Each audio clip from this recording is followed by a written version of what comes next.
નમો હરિયંતાણમ, નમો સિદ્ધાણમ, નમો વાયર્યાણમ, નમો વજ્રાયાણમ, નમો લોહે સૌવસાવણમ. એસો પંચ નમુકારો સૌવપાવપણાસનો મંગલાનમ ચ સર્વેસી બ્રહ્મમ વૈ મંગલમ. મંગલમ ભગવાન વીરો, મંગલમ ગૌતમ પ્રભુ, મંગલમ સ્થૂલભદ્રાદ્યા જૈન ધર્મો સુમંગલમ. શાશ્વતી નૌપતજીની ઓડીની આરાધનાના દિવસો ચાલી રહેલા છે. કર્મચક્ર અને સંસાર ચક્રને તોડનારી સિદ્ધ ચક્રની અનુપમ સાધના પંચ પરમેષ્ઠી ભગવંત એના જેના કેન્દ્રની અંદરમાં છે એવા સિદ્ધ ચક્રજી ભગવંતની આરાધના શું ફળ આપી શકે છે એ એક વખત શિપાલ અને મૈણાના જીવનને જોવાથી ખબર પડી જાય. જન્મથી શિપાલ રાજા જૈન ધર્મ પામ્યા નથી અને મૈણાની જે શ્રદ્ધા અને નૌપતજીની એને જે આરાધના મળી, સિદ્ધ ચક્રજી ભગવંતની જે આરાધના મળી અને એનો જે પરચો મળ્યો, શ્રદ્ધા સાથે કરેલી જે આરાધના, ત્રિજય વિજય ચક્કમ સિદ્ધ ચક્કમ નમામી, ત્રણ જગત ઉપર ત્રિભુવન ઉપર વિજય પ્રાપ્ત કરાવનારું એવું કોઈ ચક્ર હોય તો સિદ્ધ ચક્રજી ભગવંત છે. આવું શિરીવાલ કહાની અંદરમાં લખવાની અંદરમાં આવ્યું છે. આ શ્લોક શિરીવાલ કહાનો છે. એની છેલ્લી લાઈન એટલી બધી મધુરી લાગે, એટલી બધી મીઠી લાગે.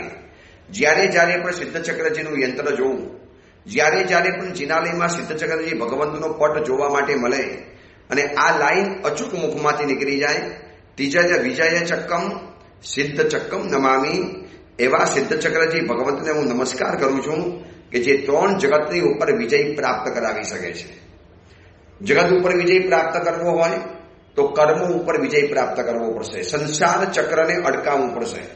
અને અનાદિકાળથી ચાલતું આ કર્મચક્ર, સંસાર ચક્ર, કોઈ એને અડકાવી નથી શકતું સિવાય કે સિદ્ધ ચક્રજી ભગવંતની આરાધના.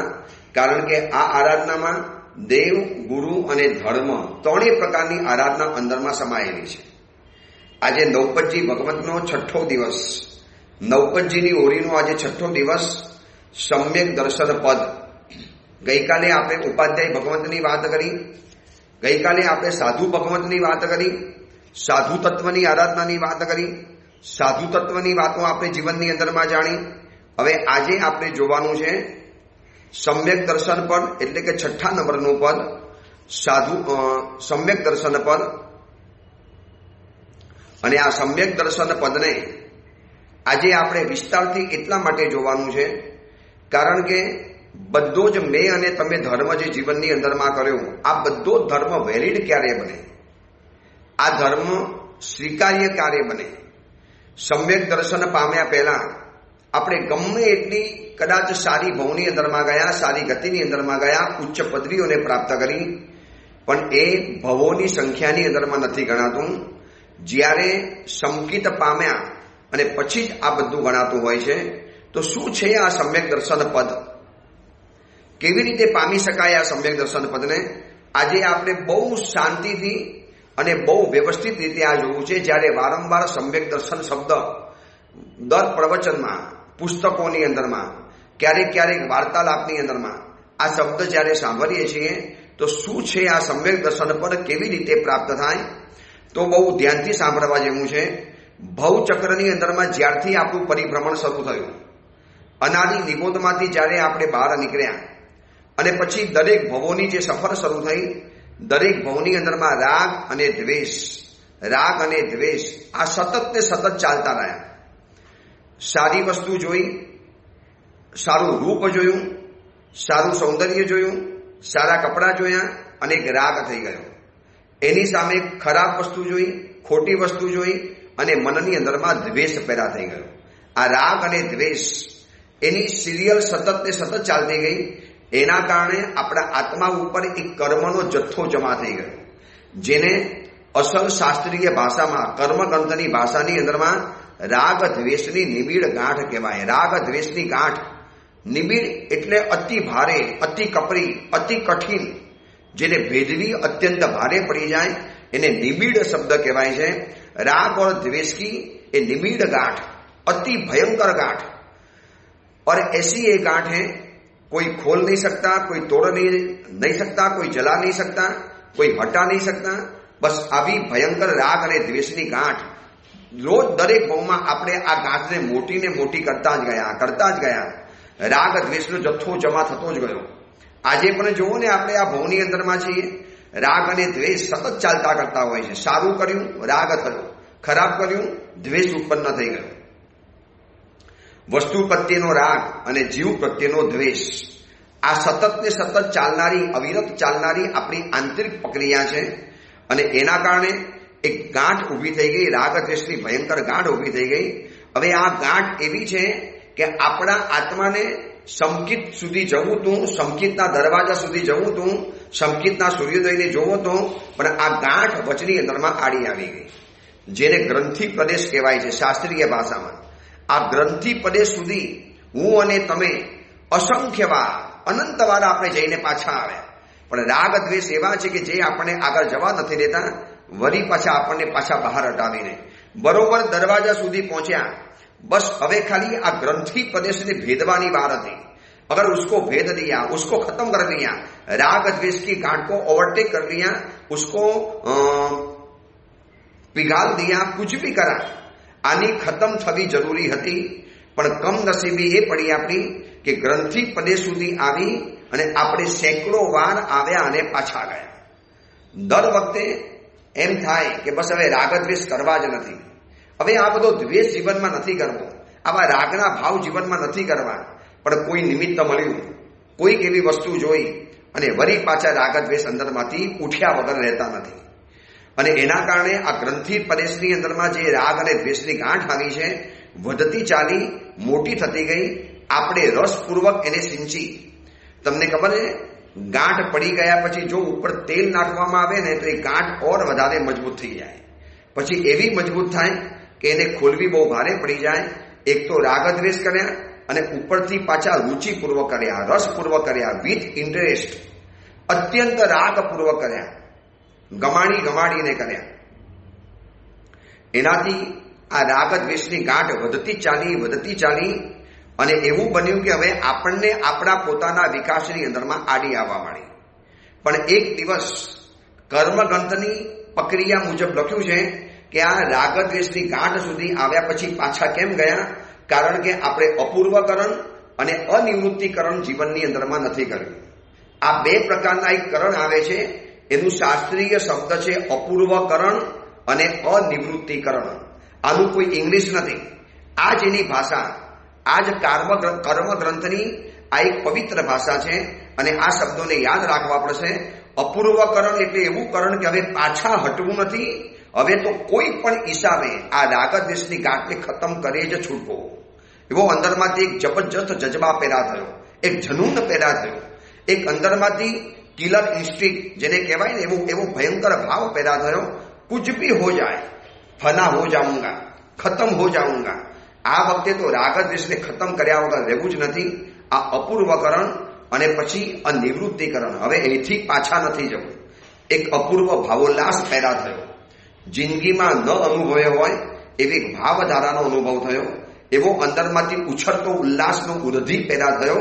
જેમ સુનામીની અંદરમાં દરિયામાં ભયંકર મોજું ઉછળે, 100 ફૂટ, 1000 ફૂટ, હજારો ફૂટ ઉપર જાય, એને પણ શરમાવે એવો હૃદયની અંદરમાં ઉલ્લાસનો ઉર્ધિ ઉમટ્યો, અંદરમાં સુનામી પેદા થયો, જેને અપૂર્વકરણ કહી શકાય।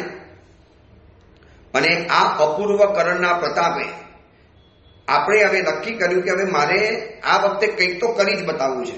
દર વખતે રાગદ્વેષ મને નડે, મને પરેશાન કરે, મારા આત્મવિકાસને અટકાવીને મને સંકિતનો દરવાજો નથી મળતો।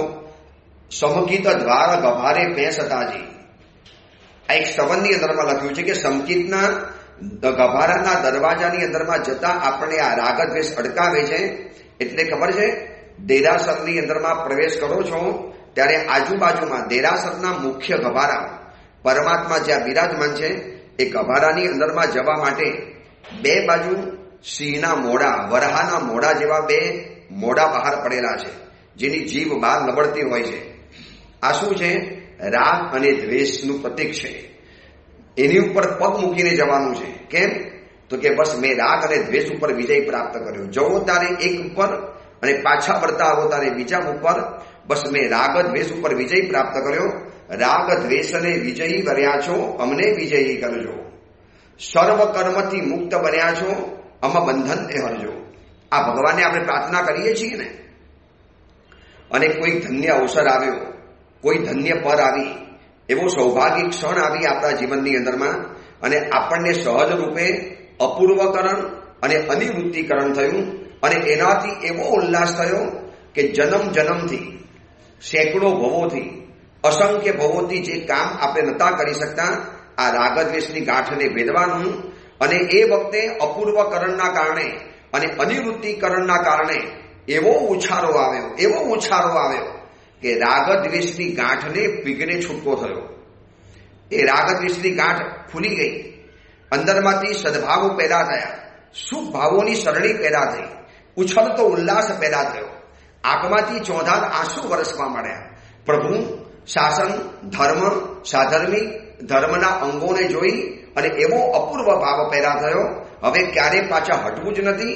પગલું ભર્યું તે ભર્યું, પાછા ન હટવું, આવા એક સંકલ્પને લઈ અને આ માણસ જ્યારે આગળ નીકળે છે ત્યારે કર્મગ્રંથની ભાષા કહે છે એ સમયની અંદરમાં એને સંકિતની પ્રાપ્તિ થાય છે. આ પ્રક્રિયા હું બોલ્યો છું એટલી સહેલી નથી. જન્મ જન્મથી આપણે આ પ્રક્રિયા કરતા ગયા, પાછા હટતા ગયા. હવે આપણને આ સંકિત મળ્યું છે, ખબર કેવી રીતે પડે? મેં रागद्वेषी ग्रंथि भेद करो, मालूम कैसे पड़ेगा? मैंने ग्रंथि भेद को, ग्रंथि प्रदेश को ओवरटेक कर दिया, पता कैसे चलेगा? मेरी रागद्वेष की गांठ पिघल गई है, मालूम कैसे पड़ेगा? मेरी रागद्वेष की गांठ खुल गई है, कैसे पता चले? बस एक खबर एवी रीते पड़े कि 5 चीज तमारा जीवननी अंदरमां आवे। आ संकेतनी ताकत एवी छे कि मात्र अर्धी घटिका, अर्धी सेकंड एक थोड़ा समय माटे पर स्पर्शी गयेलुं आ साचुं संकेत अर्ध पूतगल परावर्तने खत्म करी नाखे छे। आवुं ताकत धरावनारुं आ संकेत छे आज सम्यक दर्शन पद। आपणे जे पदनी आज आराधना करवाना छीए ए सम्यक दर्शन पद छे।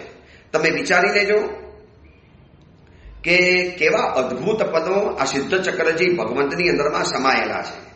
आ नवपदजी भगवंतनी अंदरमां केवा एक एक पदों समायेला छे। देव तत्वनी आराधना करी, अरिहंत ने सिद्ध। गुरु तत्वनी आराधना परिपूर्ण थई गई गई काले, आचार्य उपाध्याय अने साधु भगवान।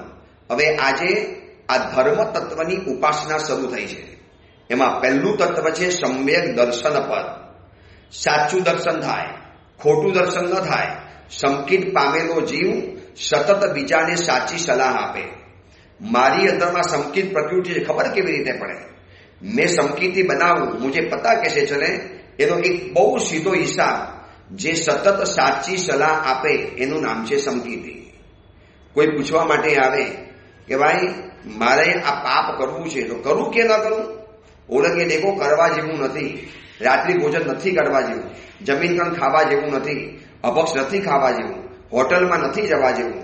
आ चैत्र मासनी होळीना शाश्वता दिवसोनी अंदरमां आवी विराधना नथी करवा जेवी। आ माथेरान अने महाबलेश्वरना लग्नोमां नथी जवा जेवुं। आवा दिवसोनी अंदरमां पण एक शरमनी बाबत कहेवाय। आवा दिवसोनी अंदरमां पण लोनावाला, माथेरान, महाबलेश्वर, खंडाला आवा हिल स्टेशनमां आवा शाश्वता पर्वना दिवसोनी अंदरमां पण लोको जैनो, चलो दुनियानी बात छोड़ो, जैनो लग्नना आयोजन करे छे अने एनी अंदरमां जनारा बिंदास बनी विचार पण नथी करी सकता कि केवा महान पर्वनो दिवस छे। शाश्वतुं पर्व छे। सिद्ध चक्रजी भगवंतनी आराधनाना दिवसो रहेला छे। त्रण जगत उपर विजय अपावी सके एवा सिद्ध चक्रजी भगवान अने एवा दिवसोनी अंदरमां विराधना करीश, एवा दिवसोनी अंदरमां हूँ दोषोनुं सेवन करीश, एवा दिवसोमां लग्नोमां रात्रि भोजन करीश, एवा दिवसोमां लग्नमां अभक्षना भोजन करीश, एवा दिवसोमां लग्ननी अंदरमां लीलोपीनुं सेवन करीश। शरम आवी जाय, अंदरमांथी एक एक दुख पैदा थाय के हजी पण जैन संघ एना सावक साविकाओ शुं खाली बस आज जोशे? એને વિચારવું જોઈએ લગ્ન રાખનારે કે મારે આવી રીતે લગ્ન ન રખાય અને મારે કેટલા લોકોને વિરાધનનું સેવન કરાવી દેવાનું. હવે આપણે માનું આ અપેક્ષાએ આપણી અંદરમાં સંકિત આવ્યું છે એવું આપણને લાગે. સંકિતની જ્યારે વાતો સાંભળીએ છીએ, શું એની તાકાત છે કે સંવદિતથી જીવો જૈવી હું પાપમ સમાયરે કિંચી. વંદિતા સૂત્રની અંદરમાં સંકિત દ્રષ્ટિને શું બેનિફિટ મળે, એને શું ફાયદો થાય. હું સંકિતની બન્યો. તમને ખબર છે ને, ભારત રત્નનો એવોર્ડ મળે પછી બેનિફિટ એ મળે કે એને બધી વિમાનની મુસાફરી ફ્રી, બધી રેલવેની મુસાફરી ફ્રી, સરકાર તરફથી એને એ એવોર્ડમાં એટલા પૈસા મળે, એને બધા ફોન ફ્રી થઈ જાય. કદાચ મારા હિસાબે હું ભૂલતો ન હોઉં તો ઇન્ડિયન ઓઇલના દરેક પેટ્રોલ પંપની અંદરમાં એની ગાડીની અંદરમાં ફ્રી ઓફ ચાર્જ પેટ્રોલ ભરાવી દેવાનું. આ ભારત રત્નનો એવોર્ડ મળ્યા પછી આટલા બેનિફિટ મળતા હોય છે. જ્યારે કુદરત કહે છે કે આવા તો હજારો એવોર્ડ કરતા પણ સર્વોચ્ચ એવોર્ડ છે સંકિતનો એવોર્ડ, સમ્યક દર્શનનો એવોર્ડ. અને આ એવોર્ડ મળ્યા પછી શું બેનિફિટ મળે? એનો એક જ બેનિફિટ કે તમે ગમે એટલા પાપ કરશો પણ પાપનો બંધ તમને ઓછામાં ઓછો થવાનો. અપોસી હોય બંધો જેણ નિંદન દસમ ગુણહી. કેમ ભાઈ? સંકિતી પાપ, મિથ્યાત્વી જે પાપ કરે એવું જ પાપ સંકિતી કરે, છતાં પણ અપોસી હોય બંધો, એને પાપનો બંધ ઓછામાં ઓછી માત્રામાં થવાનો, ન્યૂનતમ થવાનો, મિનિમમ થવાનો, ઓછામાં ઓછો થવાનો. કેમ આવું? સંકિતનો સ્પર્શ કર્યો છે માટે. સંકિતી જીવ અંદરથી કોન્શિયસ બાઇટ ચાલુ હોય એટલે એટલા બધા નિર્ધ્વંસ ભાવે, એટલા બધા ક્રૂર ભાવે, એટલા બધા ઇન્ટરેસ્ટની સાથે એ પાપ નહીં કરી શકે. પાપ કરતો જાય અને એની આંખમાંથી ચોધાર આંસુની ધારા ચાલતી જાય. સતત બીજાને સાચી સલાહ આપે એનું નામ છે સંકિતી. અગર મને કોઈ પૂછવા માટે આવે કે ભાઈ આવું કરાય, અરે ભાઈ બધા કરાય છે. હવે બધા રાત્રિ ભોજન કરે. એક સમય હતો લાઇટો નથી, હવે લાઇટો બેટો આવી ગઈ. ભાઈ આ બધું કરી શકાય પણ થોડા પ્રેક્ટિકલ થવું પડે, આવું બધું ન ચાલી શકે. આવું જો કહેતો હોય તો માનવાનું કે હજી સંકિતનો સૂરજ એના જીવનના આકાશની અંદરમાં નથી ઉગ્યો. સમકિત દ્વાર ગવારે બેસતાજી પાપ સંતાપ સવી જાય. રે સંકિતનો જે વર્ણન કર્યા છે, સંકિતનો જે મહિમા બતાવ્યો છે, સમ્યક દર્શનના જે પાનાના પાના ભરી અને ગ્રંથોના ગ્રંથ ભરીને જે વર્ણન કરવાની અંદરમાં આવ્યા છે, દરેક દુનિયાની ઉચ્ચ પદવીઓ માત્ર ને માત્ર સંકિત ધારીને મળે છે, બીજાને નથી મળતી. 12મા દેવલોકનો ઇન્દ્ર હોય, 64 દેવલોકના ઇન્દ્રો હોય કે 9 ગ્રૈવેક હોય, 5 અનુત્તર હોય, આ બધાની અંદરમાં તમારે 5 અનુત્તર 9 ગ્રૈવેકમાં હજી એકવાર ચાન્સ મળી જાય, પણ 5 અનુત્તરમાં તમારે દેવાત્મા બનવું હોય તો નિયમા સંકિતથી જ જોઈએ, એ સિવાય બીજો ન ચાલી શકે. આટલા બધા સમ્યક દર્શનના મહત્વ છે. તીર્થંકરના માતા પિતા બનવું છે, સમ્યક દર્શન અવશ્ય જોશે. તમારે ઉત્તમ અને ઉચ્ચ પદવીઓ પ્રાપ્ત કરવી છે, તમારે સંકિત દ્વારા અવશ્ય બનવું પડશે. ચક્રવર્તી બનવું છે, વાસુદેવ બનવું છે, બલદેવ બનવું છે, ઇન્દ્ર મહારાજા બનવું છે, સામાનિક દેવ બનવું છે. આ બધું જ બનવા માટે સમ્યક દર્શન ઇઝ મસ્ટ. આ જોશે એટલે જોશે, એ ચાહીએ મતલબ ચાહીએ. સમ્યક દર્શન વગર ઉચ્ચ પદવીઓ જીવનની અંદરમાં ક્યારે મળી નથી, ક્યારે પ્રાપ્ત થતી નથી. આટલો બધો પ્રભાવી સમ્યક દર્શન છે. પણ મેં તમને કીધું ને, આ સમ્યક દર્શનનો જેટલો બેનિફિટ છે, જેટલા ફાયદા છે અને એનું જેટલું મહત્વ છે, એને પ્રાપ્ત કરવું એટલું જ કઠિનમાં કઠિન કામ છે. આપણે એવા ભરોસે નહીં રહેવાનું કે હું સંકિતી બની ગયો, મને સંકિત આવી ગયું, આઈ એમ સંકિતી, હું સમ્યક દર્શન વાળો આત્મા છું. અરે એવું કદાચ કોઈ જો કેવળ જ્ઞાની આપણને કહી દે ને, હું તમને કહું કલાકોના કલાકો, મહિનાના મહિનાઓ હું પોતે નાચું. કોઈક મને કેવળ જ્ઞાની પુરુષ કહી દે ભાઈ તમે સંકિતી છો, તમને સંકિત અડી ગયું છે, તમને સંકિત પ્રાપ્ત થઈ ગયું છે, એ દિવસે આકાશ સુધી ઠેકડા મારી મારીને નાચવાનું મન થાય. સંકિતના જે ફાયદા, સંકિતની જે તાકાત જોયેલી છે, સંકિત એટલે એવું લાયસન્સ છે કે દુનિયાના કોઈ પણ ગતિની અંદરમાં તમને રૂકાવટ ના આવે. જ્યારે તમારી પાસે લાયસન્સ હોય અને પોલીસ જ્યારે ગાડીને અટકાવે, તમે 2 ધડક લાયસન્સ બતાવો, પોલીસ પર સલામ મારીને દૂર હટી જાય. એટલું પરફેક્ટ લાયસન્સ જો તમારી પાસે છે તો. એવી રીતે આ સમ્યક દર્શનનું લાયસન્સ એવું છે, તમે નરક ગતિમાં જાઓ, તો પણ તમારું કોઈ બગાડી ન શકે. તિર્યક ગતિમાં પણ ભૂલથી ચાલી ગયા તો પણ કશું ન બગડે. અરે દેવલોકની અંદરમાં ગયા એના પણ રંગરાગ આપણને કોઈ અસર નહીં કરી શકે. મનુષ્ય ભવની અંદરમાં રહ્યા તો સમ્યક દર્શનના પ્રતાપે અપોષી હોય બંધો. અલ્પ માત્રમાં કર્મનો બંધ થાય, ભલે ને ગમે એટલું પાપ કરે. સંવડિઠ્ઠી જીવો જૈવી હું પાપમ સમાયેરે કિંચી. કોઈ પણ પ્રકારનું પાપ કરે એને પાપ હંમેશા ઓછામાં ઓછું લાગવાનું, એનો કર્મનો બંધ અલ્પતમ થવાનો. બસ આ સમ્યક દર્શનનું લાયસન્સ છે. અને મેં તમને બતાવ્યું ને અપૂર્વકરણ, અનિવૃત્તિકરણ, આ બધા કરણો કરવા પડે. પછી ગ્રંથિ પ્રદેશને તોડવો પડે. એ ગ્રંથિ પ્રદેશને ઓરંગવો એટલે સમ્યક્ત્વની પ્રાપ્તિ થાય. અને પછી ધીરે ધીરે ભવોની ગણતી ગણાતો જાય. એટલે 27 ભવના સ્તંભની અંદરમાં લખ્યું છે ને, સમકિત પામે જીવને ભવ ગણતી એ ગણાય. જો વરી સંસાર એ ભમે તો પણ મુક્તે જાય. એકવાર એક અડધી સેકન્ડ માટે આપણને આમ સમકિત જો સ્પર્શી ગયું, માત્ર કાચી સેકન્ડ માટે, વીર જીનેશ્વર સાહિબો ભમિયો કાલ અનંત, પણ સમકિત પામ્યા પછી અંતે થયા અરિહંત. પ્રભુનો સંસાર કેટલો બધો વચમાં વધી ગયો. વિસ્મે ભવે થઈ સિંહ ચોથી નરકે ગયા, ત્યાંથી ચવી સંસારે ભવ બહુલા થયા. પ્રભુનું 2 વખત તો વચમાં ભવ ભ્રમણ થયું છે. પ્રભુ ભૂલા ભડકી પડ્યા. એક વખત સંકિત પામ્યા પછી પણ ભલે મિથ્યાત્વ આવી જાય, પણ સંકિતનું લાયસન્સ એવું છે કે જે તમને ક્યારેય દુર્ગતિમાં જાજો સમય રહેવા જ નહીં દે. વરી પાછો તમારો ઉદ્ધાર આપોઆપ થઈ જવાનો. લખ્યું છે ને, વીર જીનેશ્વર સાહિબો ભમિયો કાલ અનંત, અનંત કાલ ભમ્યા, પણ સમકિત પામ્યા પછી અંતે થયા અરિહંત. પણ સમ્યક દર્શન પામી ગયા હતા એટલે છેલ્લે અરિહંત થવું એમનું ફાઇનલ થઈ ગયું. આવું સમ્યક દર્શન આપણને મળે કેવો આનંદ થાય. પણ કોણ બતાવે કે મને સમ્યક દર્શન મળ્યું છે કે નથી મળ્યું? કેવી રીતે જાણવું? કેવળ જ્ઞાની તો કોઈ છે નહીં કે જેને આપણે પૂછી શકીએ.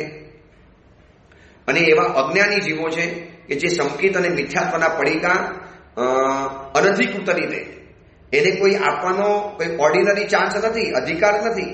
પણ બસ વેચ્યા જ કરે. તમે સંકિતી, અમે મિથ્યાત્વી, તમે મિથ્યાત્વી અને આ સંકિતી. તમે તો આમ કરો તો તમે મિથ્યાત્વી બની ગયા અને અમે એકલા સંકિતી છીએ. સંકિતના આવા ઠેકા લેનારા કદાચ મિથ્યાત્વને પામી ગયા હો તો પણ આપણને ખબર નથી. કોઈને પોતાની જાત ઉપર એવો કોન્ફિડન્સ સાથે નથી કહી શકતા કે હું સંકિતી છું. પણ છતાં પણ થોડા ઘણા સિમ્ટમ્સ, એના કંઈક ચિહ્નો, કંઈક તો એવું છે શાસ્ત્રોની અંદરમાં કે જેનાથી આપણને ખબર પડે કે ભાઈ હું સંકિત પામ્યો છું. તો એના કેટલાક લક્ષણો છે. પહેલા નંબરમાં આવે છે ઉપશમ, એટલે શમ. તમે જો શાંત બની ગયા હો, તમારી અંદરમાં કુલનેસ આવી ગઈ હોય. પહેલા તમે એટલા બધા ગરમ થતા હતા, એટલા બધા ગુસ્સે ભરાતા હતા, એટલો બધો તમારો રોહ થતો હતો, એટલો બધો અંદરથી ભયંકર ગુસ્સો, તીવ્રતમ ગુસ્સો, મારું કે મારી નાખું, ખતમ થઈ જવું, આટલો કાતિલતમ ગુસ્સો આવતો હતો. હવે તમે શાંત થઈ ગયા. ઉપશાંત બની ગયા. સંતે પસંતે ઉવસંતે, તમે શાંત બની ગયા. તમને પણ થાય કે હવે કેમ મને આટલું બધું આમ અંદરમાંથી ઉઠતું નથી, જવા દો ને યાર, માફ કરી દો, છોડી દો. આવું બધું મનમાં રાખી તમે તમારી સમાધિને અકબંધ રાખી લો છો. તો માનવાનું કે ક્યારેક ને ક્યારેક સંકિતનો સ્પર્શ તમને અજાણતા પણ થઈ ચૂકેલો છે. પહેલા નંબરમાં ઉપશમ. પછી બીજા નંબરમાં આવે છે સંવેદ અને નિર્વેદ. વૈરાગ્ય ભાવના વધતી જાય. સંસાર ઉપરનો તમને વૈરાગ્ય આવતો હોય અને નિર્વેદ એટલે કંટાળો આવતો હોય. સંવેગ અને નિર્વેદ બંને શબ્દો સાથે છે. વૈરાગ્યનો ભાવ વધતો જાય અને સંવેગ કહેવાય, અને સંસાર ઉપરનો કંટાળો પેદા થાય અને નિર્વેદ કહેવાય. સંસારનો કંટાળો એટલે પહેલા સારા કપડાં પહેરવાની બહુ મજા આવતી હતી. હવે એમ થાય કે શું પહેરવાના, કંટાળો આવે. કંટાળો એટલે ઉદાસીનતા. શું પહેરીને કરવાનું? આ શરીર કોનું સારે રહ્યું છે? આ કપડાને પણ શું પહેરીને કરવાના? શું કામ આવા રાગદ્વેષ કરવાના? પહેલા ભોજન માટે તમે આમ તીવ્ર તડપમાં હતા, જાત જાતના ભોજનો આરોગવાના શોખીન હતા. હવે મનમાં એમ થાય કે જવા દો ને, જે મળશે એ ચાલી જશે. આ તમે શું કર્યું? સંવેગની અંદરમાં આવી ગયા. વૈરાગ્ય તમારો વધતો ચાલ્યો, નિર્વેદમાં આવી ગયા. એટલો બધો કંટાળો આવે. હવે બહુ જોવું નથી, બહુ પીવું નથી, બહુ ખાવું નથી, બહુ બધું કરી દીધું. બસ હવે મારે આત્મકલ્યાણ કરવું છે. એટલે એવા ભાવથી જે વ્યક્તિ આગળ વધે તો માનવું પડે કે એનામાં ચોક્કસ સમ્યક્ત્વનો પ્રવેશ થઈ ચૂકેલો છે. આ બધા સિમ્પટમ્સ બતાવ્યા છે શાસ્ત્રની અંદરમાં. બધાને હોય કે બધાને આવું હોય એવો કદાચ હું નિયમ નથી કહેતો, પણ આ નિયમ સંકિત પામ્યાના ચિહ્ન છે. વ્યક્તિને આરોગ્ય મળી ગયું છે, ખબર ક્યારે પડે? ભૂખ લાગે, એની આંખોનું તેજ વધે, ભોજન વગેરે કરી શકે, હવે પોતાનું કામ જાતે કરી શકે. એવી રીતે સંકિત આવ્યું છે કે નહીં ખબર કેવી રીતે પડે? એના આ બધા લક્ષણો છે. સંવેદ, નિર્વેદ. ચોથા નંબરમાં આવે છે અનુકંપા. દુઃખી જીવોને જોયા પછી અંદરમાંથી રહેવાય નહીં. કોઈ પીડિત, કોઈ તિરસ્કૃત, કોઈ છેલ્લા છેવાડાનો આદમી, કોઈ અંદરથી પરેશાન થતો હોય, એટલો બધો દુઃખી થતો હોય. હું અત્યારે ગોપાલ્ય ટેન મુંબઈ શ્રી સંઘની અંદરમાં છું. અદ્ભુત આ સંઘ છે અને આ સંઘમાં પહેલા પણ મેં એક ચોમાસું કરેલું છે. ત્યારથી એક સુસાવિકા પરિચયમાં છે જેમનું નામ છે નિશાબેન. અત્યારે પણ રોજ મળે છે. બહુ જાજો ધર્મ નથી પામ્યા આ બેન. એને બહુ જાજી ધર્મની પ્રવૃત્તિ, અને ગુરુવંદન પણ કદાચ નથી આવડતા, પણ તમે એની અનુકંપા જોવો, તમે એની દયા જોવો, તમે એની કરુણા જોવો, તમે એ બાયલી છે, તમે આ સુસાવિકાની હૃદયની જે ભાવના સાંભળો ને, મારા સાહેબ એક પણ દુઃખી જીવ રહેવો ન જોઈએ. એમાં એને વયોવૃદ્ધ વ્યક્તિઓ અને બાળકો ઉપર તો એટલી બધી હમદર્દી, એટલો બધો ભાવ, એટલો બધો અંદરમાંથી ચરમ કક્ષાનો ભાવ એને અનુભવાય છે. બોક્સના બોક્સ ભરીને સામગ્રીઓ મોકલી આપે મને, સાહેબ લોકોને આપો, બસ બધાને 2 હાથે આપો, બાળકોને ખુશ રાખો. સાહેબ કોઈ પણ ઘરડા દેખાય, એને કોઈ પણ જરૂરિયાત પડતી હોય. આ સુસાવિકાનો પોતાનો બિઝનેસ છે. લગભગ ફેશન ડિઝાઇનનો મોટો પોતાનો બિઝનેસ ચાલે છે, ફેક્ટરી પોતાની ચાલે છે. મને કહે છે સાહેબ આ ફેક્ટરીમાં વર્ષે દાડે લાખો રૂપિયા કમાઉં છું, અને આ બધા જ પૈસા હું મારા 4-5 આશ્રમો મેં એડોપ્ટ કરેલા છે, દત્તક લીધા છે, આ બધાની અંદરમાં જઈને વાપરી લઉં છું. આનો એક નયો પૈસો ઘરની અંદરમાં નથી લઈ જતો. એની તમે ભાવના જોવો ને, બસ આપીને રાજી થાય. દુઃખી જીવોને જોયા નથી અને હૃદયમાંથી ભાવ ઉમટ્યો નથી. કદાચ કહી શકાય કે આવા જ જીવો, ભલે બહુ જાજો ધર્મ નથી કરતી આ સાવિકા, રોજના કે એવા ઘોર તપસ્યા કે રોજ ઘોર એવી આરાધના કાંઈ નથી કરતી, પરમાત્માની પૂજા, કદાચ ગુરુવંદન પણ નથી આવડતા કદાચ એને, પણ એની હૃદયની જે અનુકંપા છે, હૃદયની જે દયા છે, માર્વેલસ એમ કહેવું પડે કે બા શું આ સાવિકાનો ભાવ છે, દયાનો ભાવ, અને એની ઉદારતા પૈસાનું સામું જોવાનું જ નહીં. તો લાગે કે આવા જીવોની અનુકંપા જોઈને કદાચ સંકિતનો સ્પર્શ થઈ ચૂક્યો હોય. આપણે કેવળકાણી તો નથી કે હું એને દાવા સાથે કહી શકું, પણ આ આવું સિમ્પટમ્સ જે અનુકંપા કરતા હોય, દુઃખી જીવો ઉપર દયા રાખતા હોય, સાધર્મિકોને યાદ કરતા હોય, દરેક દુઃખી જીવને જોયા પછી પોતાનું દુઃખ ભૂલી જઈ અને એને સહાય માટે પહોંચી જતા હોય, તો માનવું પડે કે આવી વ્યક્તિઓ અનુકંપાવાળી છે. અને 5મા નંબરમાં આવે છે આસ્તિક્ય, એટલે સજ્જનતાનો ભાવ. દેવગુરુ ધર્મની ભૂમિકાને માને, દેવગુરુ ધર્મને સ્વીકારે, પરમાત્મા તત્વનો સ્વીકાર કરે, આ આસ્તિક્ય ભાવ છે. આવી 5 વસ્તુથી ખબર પડે કે મારી અંદરમાં સંકિત છે કે નથી. દરેક વ્યક્તિએ પોતાનો આટલો ટેસ્ટ કરી લેવાનું જાતે જ. આ તમને કીટ મેં આપી દીધી, ટેસ્ટ કરવાની કીટ જાતે કરી લો. શાંતિથી બેસીને વિચારો, શું મારામાં ઉપશમ છે? હું હવે થોડો શાંત થયો છું? ઘરની અંદરમાં રાડારાડી કરતો હતો, બરાડા પાડતો હતો, ગુસ્સે ભરાતો હતો, નાની નાની બાબતોમાં થપ્પડ મારી દેતો હતો, માતા પિતાનું અપમાન કરતો હતો. હવે એવું નથી થતું. હું થોડો સુધર્યો છું, થોડો શાંત થયો છું, થોડો કુલ બન્યો, થોડો ડાઉન ટુ અર્થ બન્યો. તો માની લેવાનું કે સંકિત કદાચ તમારી અંદરમાં છે. સંવેદ અને નિર્વેદ, નવો નવો વૈરાગ્યનો ભાવ થતો જાય, નવો નવો ધર્મ કરવાના મન થતા જાય, અને આ બધું સંસારનો કંટાળો પેદા થઈ ગયો. બહુ ખાધું, બહુ પીધું, બહુ જોયું, બહુ પહેર્યું, બહુ બધું જોઈ લીધું, હવે બસ હવે પતિ ઇનફ, અબ નહીં, અબ આગે નહીં કરના હે. આને નિર્વેદ કહેવાય છે. અનુકંપા એટલે દુઃખી જીવો પ્રતિ અત્યંત દયાનો ભાવ.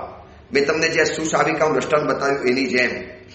અને આસ્તિક્ય, આવા તો કેટલાય કર્મઠ કાર્યકર્તાઓ આજની તારીખમાં છે કે દુઃખીને જોયા નથી અને એના દુઃખને દૂર કરવા માટે ધસ્યા નથી. બસ આ સંકિતના લક્ષણો બતાવું છું. અને આવું સમ્યક્ત જો આપણા જીવનની અંદરમાં આવી ગયું તો ખુશખુશાલ થઈ જવાનું.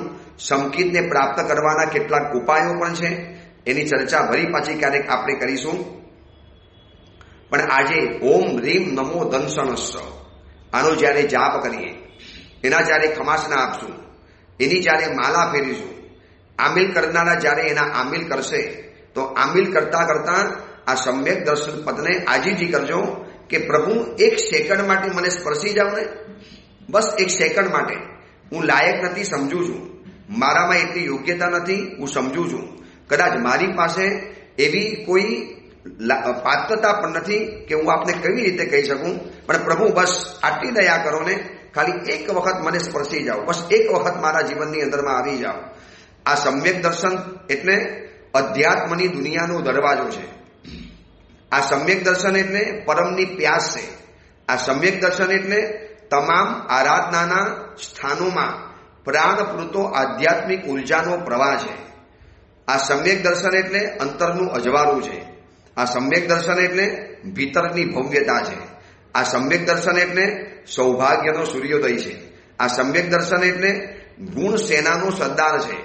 આ સમ્યક દર્શન એટલે આધ્યાત્મિક પ્રાણવાયુ છે. આ સમ્યક દર્શન એટલે મોક્ષનો વિઝા છે. અને આ સમ્યક દર્શન એટલે મુક્તિની રિઝર્વેશનની ટિકિટ છે. અમારા પૂજ્યપાદ મુક્તિવલ્લભ સુરેશ્વરજી મહારાજા છે, જેમને નમો નવપદ જયકરમ આના 3 ભાગ લખેલા છે. શું અદ્ભુત સિદ્ધચક્રને ભગવંતનું ચિંતન કર્યું છે. નવપદજીનો રસથાર પીરસી લીધો છે. એમાં અલગ અલગ પદોની આવી અલગ અલગ ચિંતનો એમને કરેલા છે. આવું સમ્યક દર્શન પદ આજે એમને નમસ્કાર કરીએ, ભાવ ભરીને વિનંતી કરીએ કે પ્રભુ કોઈ પણ હિસાબે મારા બધા જ ગુનાને માફ કરો, પણ બસ એક વખત મને ક્યાંકથી સ્પર્શ થઈ જાય, મારી અંદરમાં અપૂર્વકરણ, અનિવૃત્તિકરણ, આવા બધા કરણો ઉત્પન્ન થાય અને હું રાગ દ્વેષની ગ્રંથિને ભેદી અને હું પણ સંકિતના દરવાજે પહોંચી જાઉં, સંકિતનો સૂર્યોદય મને જોવા માટે મળે. બસ એ જ ભાવનામાં આપણે આગળ વધીએ. એ જ મંગલ કામના મંગલ ભાવના. જીનાગના વિરુદ્ધ કાંઈ પણ બોલાયું હોય તો મિચ્છામી દુક્કડમ.